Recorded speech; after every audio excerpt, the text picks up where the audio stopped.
Bonjour chers tous, j'espère que chacun d'entre nous a profité des grâces du Dieu créateur durant tout ce week-end qui nous a été donné.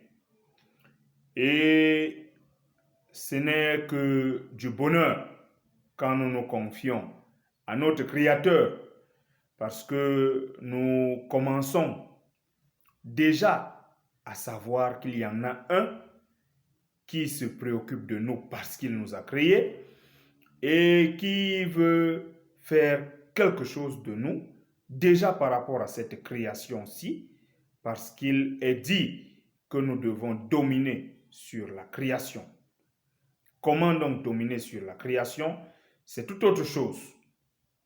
Mais le Créateur nous a prévu tout simplement une domination sur toute cette création. Nous allons continuer simplement avec le chapitre 2 sur la création à partir du verset 4 qui s'ouvre sur plusieurs thèmes.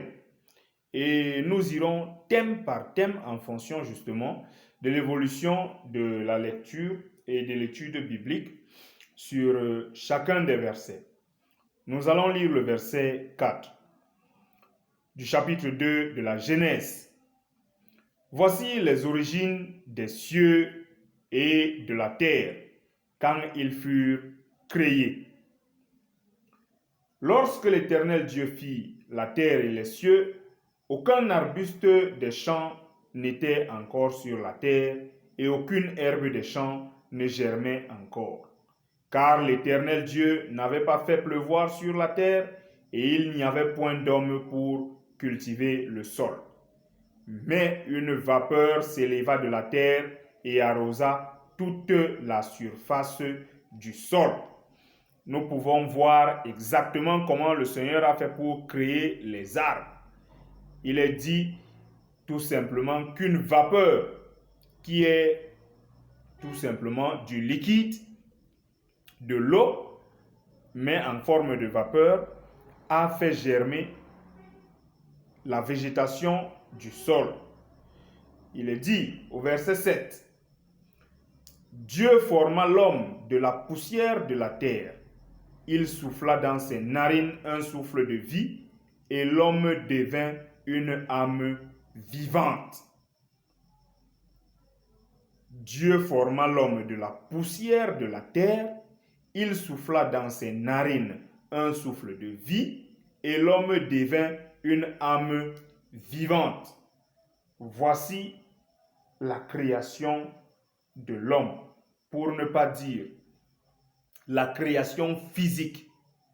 Dieu a utilisé de la poussière, de la terre, et il a soufflé en l'homme un esprit de vie. Quand on parle de souffle de vie ici, il s'agit justement de l'esprit de vie du Créateur. C'est de cet esprit que nous étions en train de parler quand nous disions que Dieu créa l'homme à son image. Dieu étant esprit, il a mis en l'homme un esprit de vie et l'homme est devenu une âme vivante. Une âme vivante ou alors un être vivant, pour dire tout simplement une vie. C'est pour ça que l'on dit ne prends pas une vie, par exemple.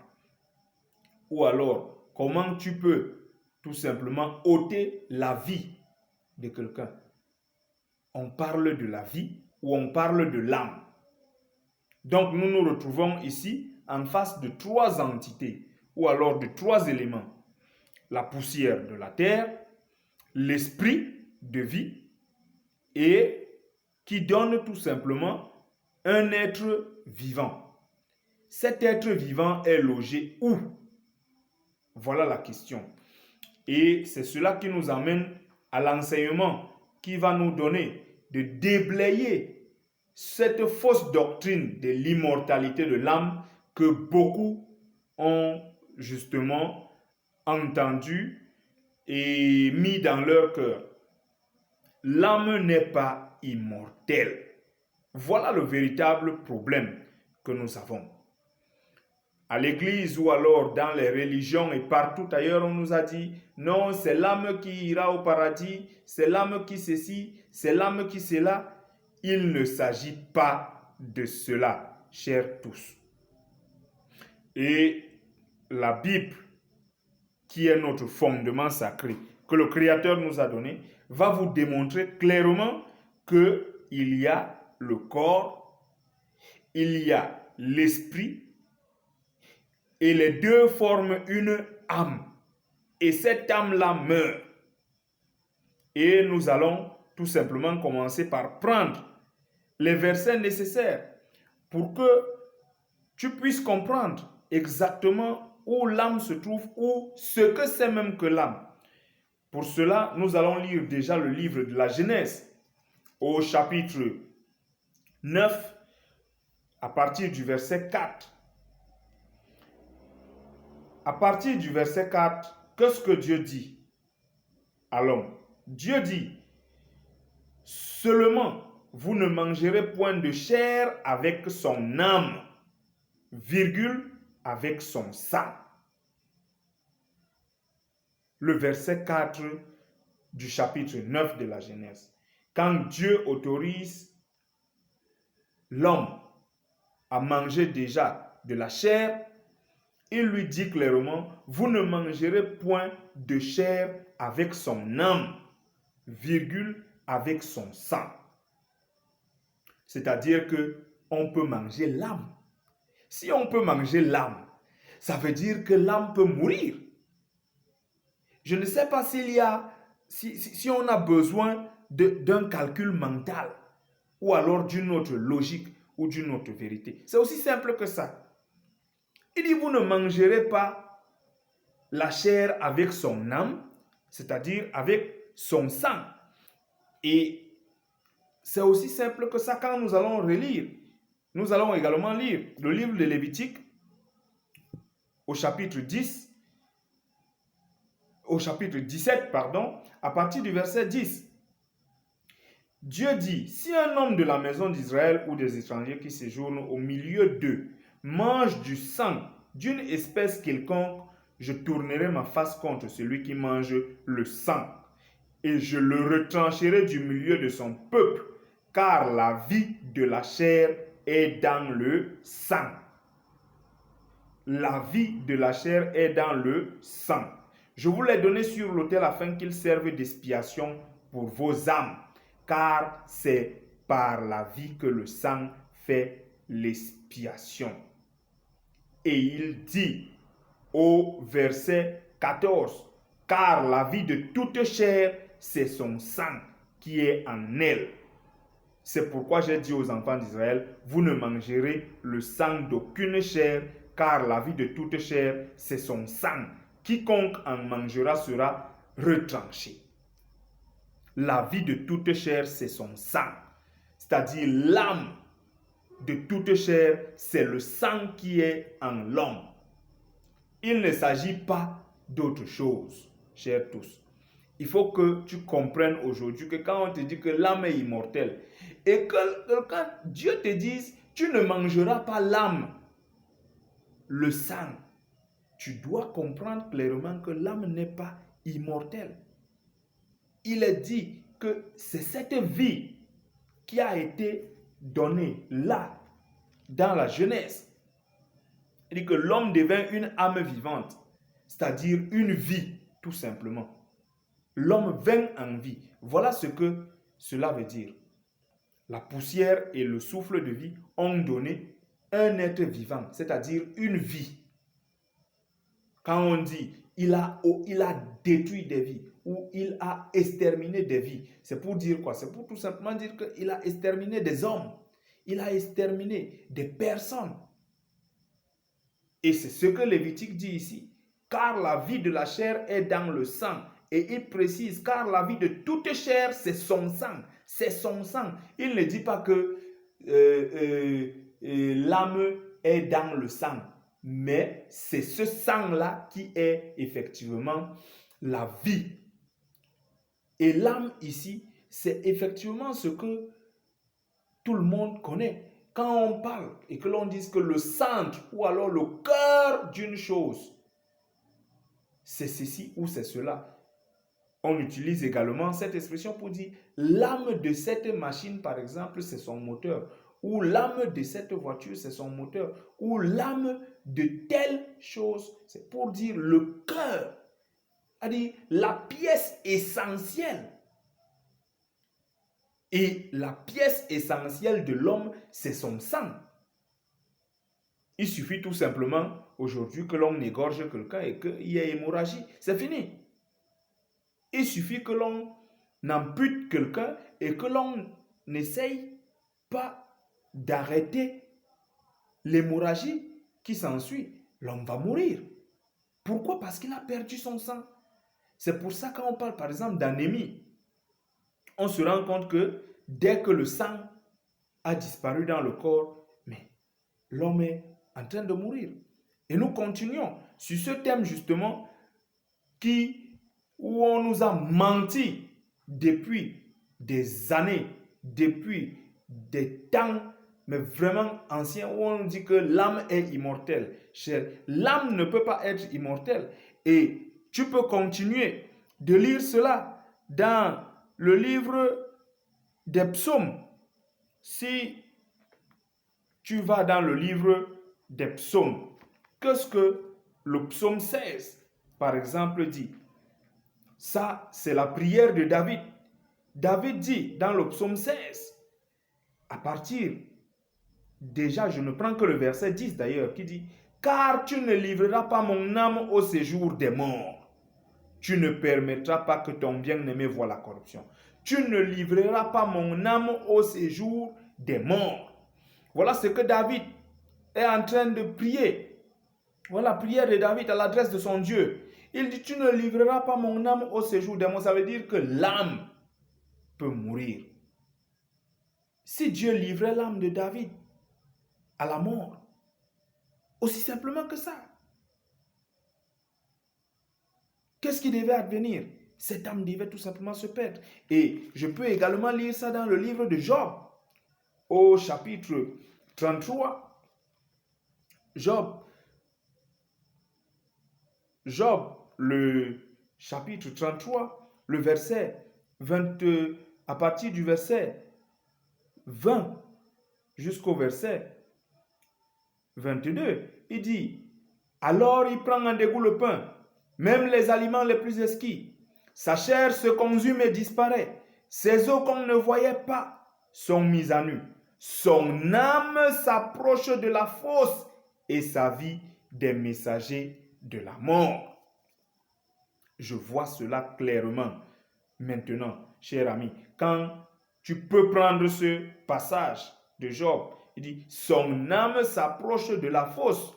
Mais c'est encore plus clair dans le livre d'Ézéchiel.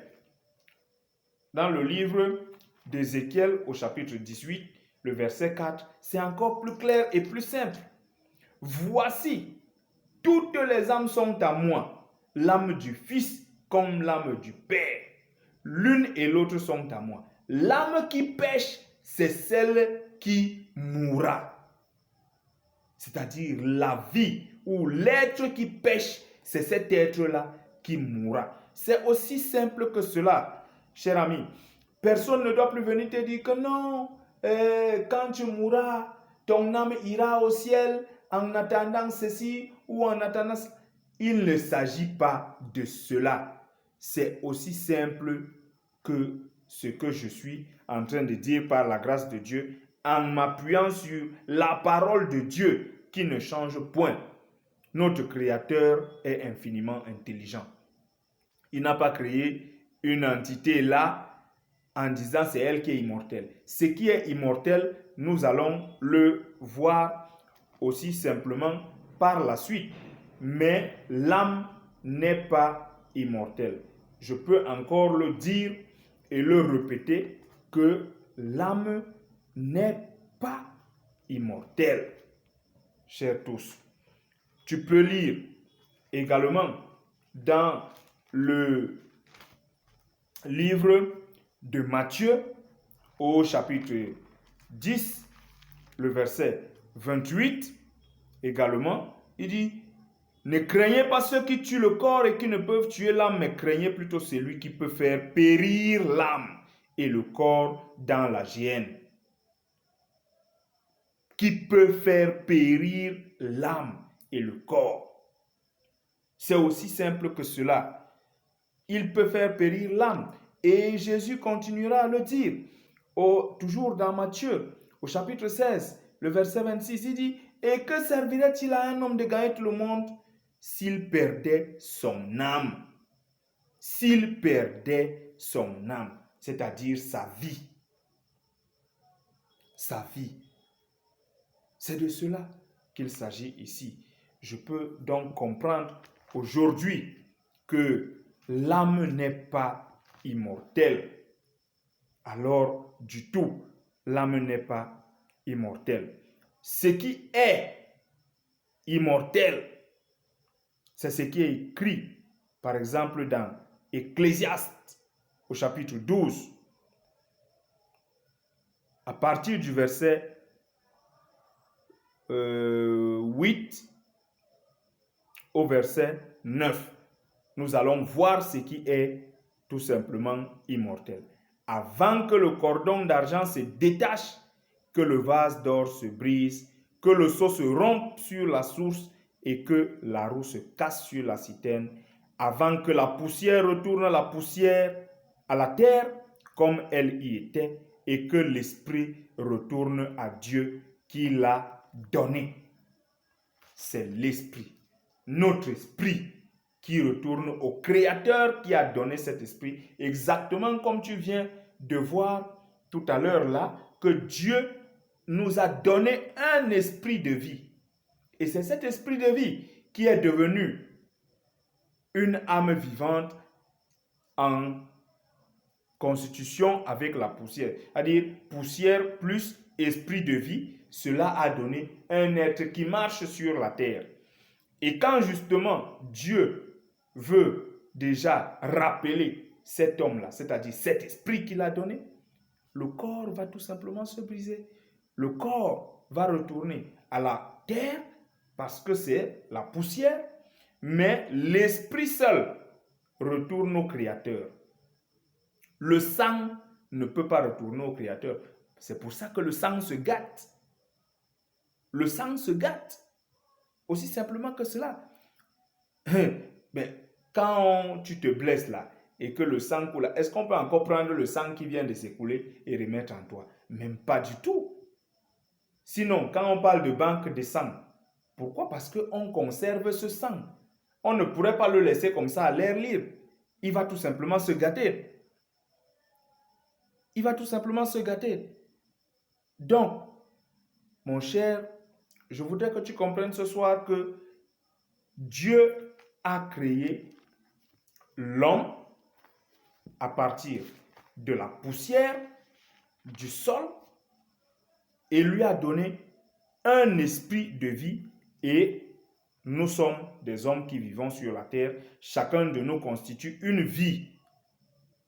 Et notre vie, le centre de notre vie, si je peux le dire ainsi, c'est dans notre sang. Ou alors c'est notre sang. Pas dans notre sang, c'est notre sang. Exactement comme nous venons de lire. Le centre de notre vie, ou l'âme de notre vie, c'est notre sang. Et le jour où le Créateur aura décidé que c'est la fin, mon corps retournera à la poussière, mais justement, mon esprit va retourner exactement au Créateur qui l'a donné. Donc, l'âme n'est pas du tout immortelle. Voilà ce que je voulais dire afin, par la grâce de Dieu, Créateur, de laver entièrement l'endoctrinement de l'immortalité de l'âme dans les cœurs de nous tous. Et grâce à notre Créateur, nous pouvons voir la vérité aussi simplement qu'elle est.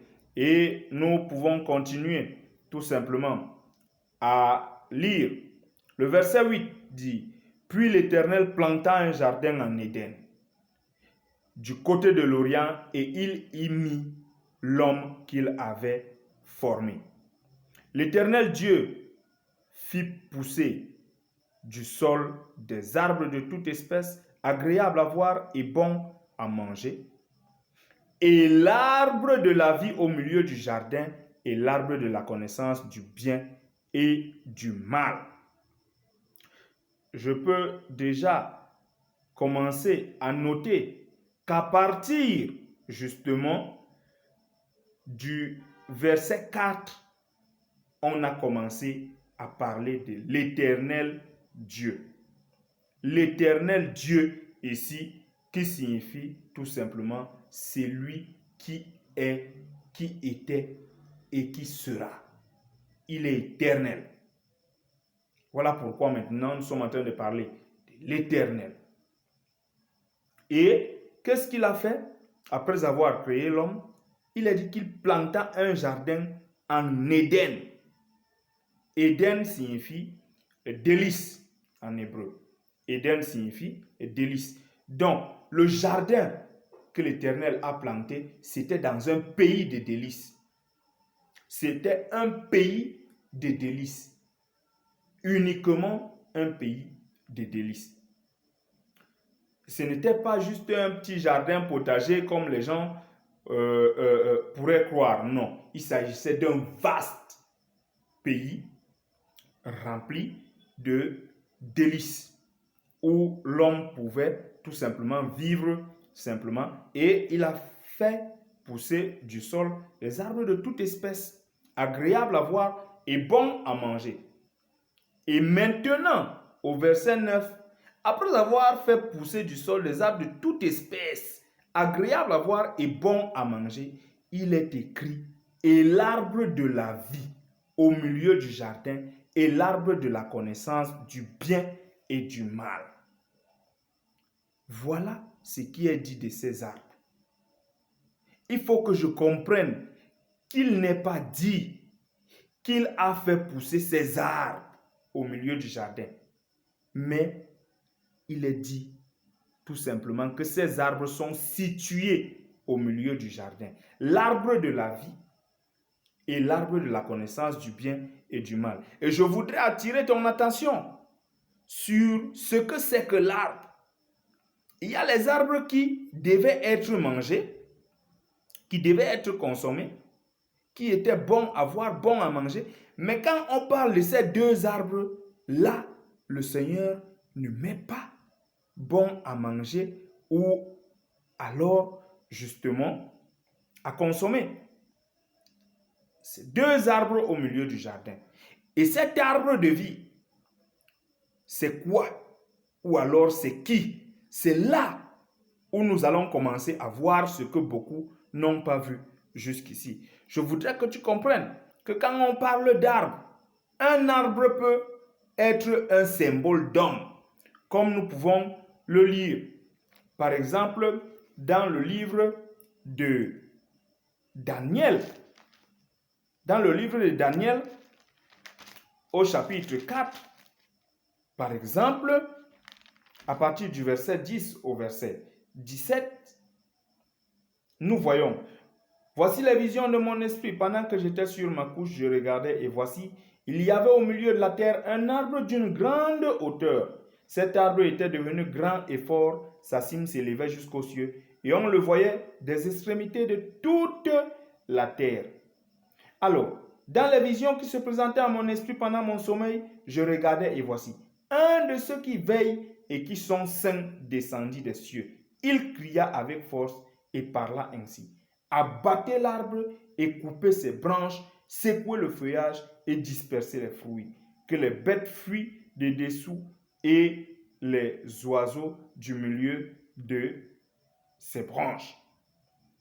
Et il dit, cette sentence est un décret de ceux qui veillent. Cette résolution est un ordre des saints afin que les vivants sachent que le Très-Haut domine sur le règne des hommes, qu'il le donne à qui il lui plaît et qu'il y élève le plus vil des hommes. C'est aussi cela qui est dit là. à propos d'un arbre, mais il ne s'agit pas ici d'un arbre. Il s'agit ici du roi Nebuchadnezzar, par exemple. Je peux encore te parler, justement, d'un autre arbre.